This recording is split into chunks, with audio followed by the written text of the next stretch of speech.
Growing up, I lived with my emotionally and mentally abusive helicopter mother, a misogynistic stepfather, and my brother. When I turned 18, my grandparents were kind enough to let me move in with them since they lived close to my college.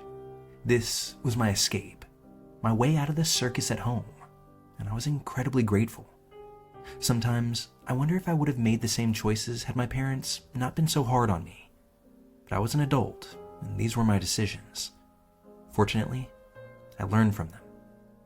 Once I was free and had significantly more independence, I naturally began to rebel while trying to find myself. I pushed boundaries in every way imaginable: clothing, music, tattoos, and especially dating. I wanted to be with the most unconventional person I could find, almost as if to prove a point. If I could go back and slap my 18-year-old self, I absolutely would. I came across James on a local MySpace forum. We had gone to high school together and got along well, but I hadn't seen him in a few years. As it turned out, James had experienced severe childhood trauma and had moved several states away to live with a relative. He seemed to be leading a more stable life now. We started messaging back and forth, and I found myself drawn to him. He was different, quirky, and edgy. The casual conversations became more frequent, turning into texts that soon evolved into something resembling a relationship, one that I regret to this day. James and I texted constantly, every single day, but sometimes his messages would take a dark turn. He spoke at length about his traumatic past, about self-harm, and how he enjoyed videos of people hurting themselves. Of course, this should have been a massive red flag, but for some reason that I still can't explain, I stayed. After a couple of months, James came to visit me. We stayed in a hotel for a few days, and it felt like a whirlwind. I truly cared for him, but looking back, I can't say it was love. Maybe just fleeting excitement, a reckless adventure. At the time, though, I convinced myself that he was the one. One particular moment still makes me feel sick when I think about it. I just stepped out of the bathroom, and the hotel room was a complete disaster. Clothes everywhere, furniture moved all around. The place was in total disarray. James stood in the middle of it all, just smiling. Then he got down on one knee and proposed with a small sapphire and diamond ring. I said yes because, again, 18 years old and dumb. But something about that entire moment felt off, like a scene from a movie that wasn't meant for me. That memory stands out in my mind, and it's coated in regret. As James's visit came to an end, we both cried, unsure of how we'd make our relationship work long distance. In my mind, there was only one solution. I had to move. Without much thought, I withdrew from my college classes and relocated to his area. When I told my parents, my mother was furious that I hadn't consulted her or my stepfather. But her anger only fueled my own determination. I was an adult, making adult decisions, and no one was going to tell me otherwise. We lived in a cramped room at his grandmother's house, rarely leaving. Anytime I mentioned wanting to make friends, get a job, or even just go outside, James became strangely possessive. He didn't want me to interact with anyone except for him. Now, James had always been eccentric, but his quirks grew even more disturbing. He developed an obsessive fixation on the Insane Clown Posse. I had known he was a fan, but it escalated into something unsettling. He got a massive tattoo dedicated to the band, listened almost exclusively to their music, and started painting his face like a clown. I mean, like all the time. Then he started pressuring me to do the same. When I refused, he flew into rages, screaming, shoving me, and even trying to lock me in a closet. Something about the face paint set him off in a way that I couldn't understand. As time went on, I felt more and more isolated. I was confined to that small room, only leaving to eat or use the bathroom. Anytime I did leave the house, James had to be with me. I had no friends, no job, no support system, just him. James kept a notebook where he often journaled. Sometimes he'd read entries aloud, and they seemed innocent enough. But one day, while he was getting ready for work, he left the notebook on the bed. he had been acting particularly cold toward me that day, and something in my gut told me to look. I believed that what I read truthfully saved my life. In his own handwriting, James had written about how he wanted to cut me, specifically with a box cutter. He detailed how he wanted to mutilate me below the belt. There were disturbing hints about me not being alive anymore. And this was the last clue that I needed to know that I needed out. By this point, I had reestablished some contact with my family. My aunt lived a couple of hours away, so I called her and told her everything. She immediately got in her car and started heading my way. I told James what I had read and that I was leaving. That this, whatever this was over. At first, he broke down sobbing, begging me not to go, but that desperation quickly turned to rage. Again, he tried to lock me in the closet, but this time he had to leave for work before he could do anything worse. The moment he was gone, I packed up all my things as his grandmother screamed at me, and then I just walked out the door. I left, but the story didn't end there. A few months passed, and somehow James and I became friends again. I even visited him once, one final time. Nothing bad happened, but I knew deep in my bones that I needed to cut him off completely. Years went by. I moved across the country, went back to school, and finally started living the life that I should have had from the start. Through mutual friends, I heard that James got married. Every so often, he'd reach out to me on social media, but I did my best to keep my responses minimal. I'm 32 now, recently married myself, and trying for my first baby. James hadn't crossed my mind in years, until just a few weeks back. Out of nowhere, he found me on Facebook. I didn't think he even had social media anymore. I told him in no uncertain terms that we were not friends, and that his continued messages were inappropriate. I asked him if he could please stop. His response? Nah. So I blocked him. Shortly after that, he'd send me a Snapchat request. Blocked there too. Then he followed me on Instagram. I went to block him again, but this time, I noticed something chilling. It was a brand new account. No followers, no posts. And the only person he was following was me. At that point, I locked down my social media, scrubbed all my personal information from every database I could find, and made sure that there was no trace of me left for him to follow. I made a mistake getting into a relationship with this guy as a teenager, one that I know now I was lucky to escape. But all I want is a normal life. And for some reason, James is still there lingering, in the shadows, watching and seemingly waiting. James, if you hear this, I hope that my message is loud and clear.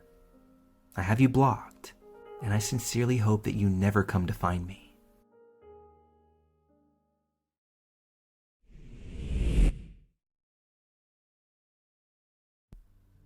Hotels are pretty safe to hook up in, right? Sorry, I'm awful at titles. I'm bored at home for the holidays, and lurking on this sub made me want to share this encounter that happened to me recently. I'm a young gay man with a rather high sex drive. As such, I frequent Grindr, Scruff, and all the other apps looking for opportunities to, make intimate connections with other people. I have a thing for older men too. I don't really care how old, as long as they don't look like my grandpa. I live in a big city, but even so, Grindr and Scruff can be pretty dry some days. A lot of the guys I'm into aren't attracted to me because I'm a lot younger than them. I'm also not white or muscly, so I don't get an abundance of attention on those apps in general. On those dry days, the wise thing to do would be to go and handle my own needs quietly by myself and go to sleep peacefully. But like any other man in his 20s, sometimes my second head takes over and decides that sex tonight is a life necessity. I don't always meet someone in public first, but I'm pretty good at hooking up safe. I have a checklist of things that I'll send one of my best friends every time I'm meeting someone. Screenshot of the online profile, all face pictures they gave me, a first name, their phone number if I have it, social media profiles if I have those too. and where we're meeting. I'll text them regular updates when I'm on my way over, when I've made it over, and whether or not the guy is the guy in the pictures. If we ever move locations, I text them an exact address, apartment number, room number immediately, or I turn my location sharing on. Once it looks like the dirty is about to start, I'll let them know a time by which I'll text that I'm safe. And my friends, they're pretty awesome, so they do their best to look out for me. One thing to note, if a guy offers to pour me a drink while I'm with them, I make sure it's in a sealed can or bottle, or they let me watch while they pour. Most people are actually very conscious and deliberate about this nowadays. It's pretty nice.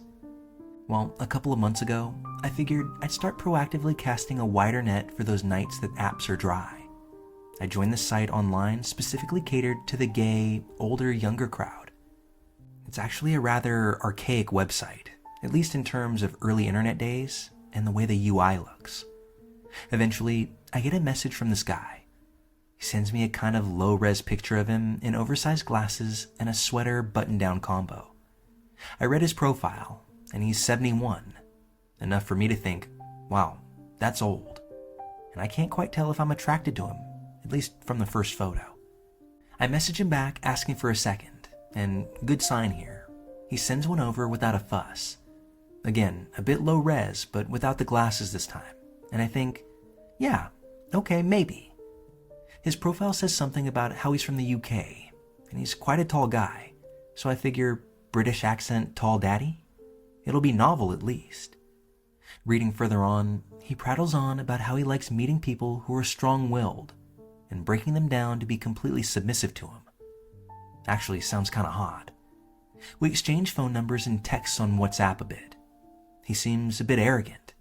He starts telling me people often say he looks like a movie star. He looks way better in real life. Apparently, he chooses poor pictures intentionally, so people get pleasantly surprised when they meet. And then he starts telling me how he can tell that I'm smart by the way I text or something. I've heard it all before, but I have a bit of a high tolerance for this brand of old man bullshit posturing at this point. He lets me know a date he'll be coming in and staying in a hotel downtown, almost a month away. I figure I'll probably forget about him by then and never message him again. But when a month later rolls by, and it's another particularly dry night on the apps, I'm having that need sex now night, and I remember that guy I was talking to from that site. I hit him up on WhatsApp, and sure enough, he's in town and tells me where he's staying. I tell him I'll be there in an hour. You free of cooties? He takes a while to respond.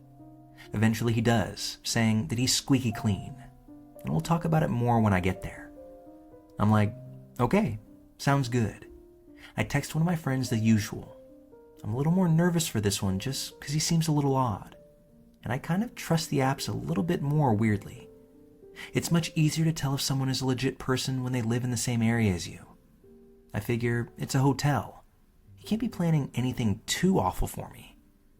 I show up to the hotel where he's standing in the lobby, and lo and behold, he looks exactly like his pictures, just much less happy, and a bit more droopy. His shoulders hunch almost halfway up his neck. His torso is bent back at the waist a bit too much. He almost looks like he's imitating a confident cartoon character, but he is quite tall.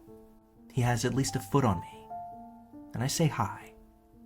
2 words to describe the way he came across: preoccupied and calculating. His eyes seemed to shift everywhere constantly, and when they landed on mine, they were freakishly piercing. I don't even remember if he said hi back, but the first thing he starts talking about is how that family over to the right of us is hiding some great unhappiness and will never be happy with themselves. I ask, why do you say that? He says it's because they are giving so much attention to the kid and aren't even talking to each other. I look over. Looks like a regular sister, little brother, and mom tired from the day of vacationing, waiting for their dad to finish up sorting something out at reception. By the way, he has a very strong American accent. Bummer, because I was looking forward to that UK stuff. We walk to the elevators. The second thing he says to me is that I breathe from my lungs when I sleep, and don't let my breath drop into my belly. Now, I have some classical training as a performer, so I have a decent understanding of basic functions like that. Decent enough to try to forward the conversation with the absent-minded reply. No, I breathe low. His eyes lock on mine, and there's a brief pause, only a subtle change in the tone when he speaks. You want to know how I know that? I look at the way your lower jaw rests now. It kind of has this unsightly protrusion from the bottom of your skull where it should be resting. That probably happens overnight, when you start breathing from your chest, which makes that fat tongue of yours press up against your bottom teeth and deforms it. No. I'm pretty sure I breathe low when I sleep. Okay, no need to get defensive. I'm happy to be proven wrong. I've never experienced this level of agitation from anyone within the first 2 minutes of meeting them. I've been in emotionally manipulative relationships before, so the feeling here was familiar and weirdly intense for a first meetup. My brain kind of goes on autopilot polite hookup mode, and I figure maybe it'll be okay once we stop talking. He continues posturing as we ride up the elevator. He loves psychology and predicting how humans act, apparently. We get off on his floor and approach his room. I quickly fire off the suite number, plus he's a little odd, in a text to my friend. As he taps his keycard, he glances at me over his shoulder. You don't need to text someone my room number, you know. Well, okay, I just did anyway. I'm a very trustworthy person. You have to trust me. Okay, I just do that with everyone I meet. The room itself is pretty normal. Nothing too weird. The stuff is piled in a corner a bit haphazardly. But the bed is made, lights are all on. Normal hotel room. I see an open wine bottle on the desk. A glass of Coke and a glass of white wine are pre-poured. I take off my jacket and sit on the edge of the bed. He sits at the desk chair, and he starts quizzing me. Do you do this a lot? You asked if I was disease-free. What are you expecting to happen here? Because I am a squeaky clean guy. I don't have sex with people unless I'm in a relationship with them. The reason I ask is people who do this a lot tend to be quite dirty and slutty, and eventually that type of life catches up to them. Listen, I can tell you're a smart guy. I can tell you're a strong-willed person. What I really like is when a strong-willed person like you becomes completely submissive to me. I like breaking them. At this point, I realize he's not going to stop talking and feel like it might be a good idea to leave before having my pants down around him. But I feel frozen, on the verge of tears even. He's making me feel small, almost like a child. I see him smile a little bit. He likes it, and I'm sufficiently creeped out. Look, I don't really think we're a match here, so I'm just gonna head out. Okay, you're feeling unsafe. No, I'm not. I just don't think we're on the same page. Let me know what I can do to make you feel safe. How about you have a drink? No thanks. Diet Coke or wine? I look at the pre-poured drinks on the desk, and I get that gut feeling that I shouldn't drink these. I stand up. No, I'm really fine. Thank you, though. I quickly get my jacket on and jump into a polite, nice to meet you, take care, bye. On my way out the door, he gives me wrong directions to get down to the subway from the hotel. Tells me smart people take that route. Stupid people take the long way. I just say thanks and leave. I text my friend, holy fuck, I'm safe. And I take my normal-ass subway route home. Thank you very much. I pledge right then to stop letting my think for me. I'm not exactly sure what I dodged that night, but I get the feeling that that bullet was headed right towards me if I didn't have the sense to leave when I did. The interesting thing to me is that in my mind, I foiled whatever plan it was that he had, but he didn't really bat an eyelash when I got up to leave. No drawn-out pleading, no begging or bargaining. Just the final offhanded quip that he likely only said to attempt to make me feel less than one more time. I don't know what old boy got up to once I left, but I'm far too content to not have been a part of it.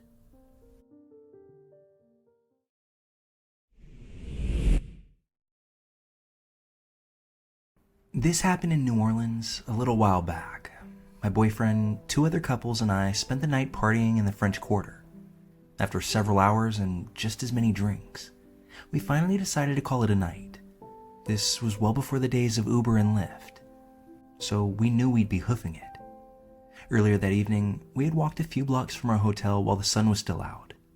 Now, in the wee hours of the morning, well past midnight, we started making our way back through the dimly lit streets, with the revelry of Bourbon Street slowly fading behind us.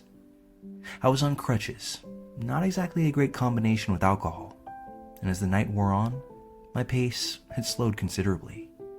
My two girlfriends, Bree and Z, were a few steps ahead, deep in conversation, their laughter still spilling out into the near-empty streets. They were caught up in an ironically fitting topic, discussing a bizarre man that we had encountered throughout the night. He had been dressed in tights and a cape, lingering in the background at multiple bars that we'd visited. At one point, he had even pressed himself against a bar window, clinging to the glass like some kind of drunken Spider-Man, watching us for minutes on end. At first, it was amusing, but that faded pretty quickly. Our three boyfriends were ahead of us, completely lost in their own world. They were loud, laughing at nothing in particular, passing a cigarette between them as they walked. Their carefree attitude made it all the more unnerving when I saw them take a sudden turn. Up ahead, just before the end of the block, they passed a small street food vendor and veered down a shortcut alley instead of continuing on to the well-lit main road.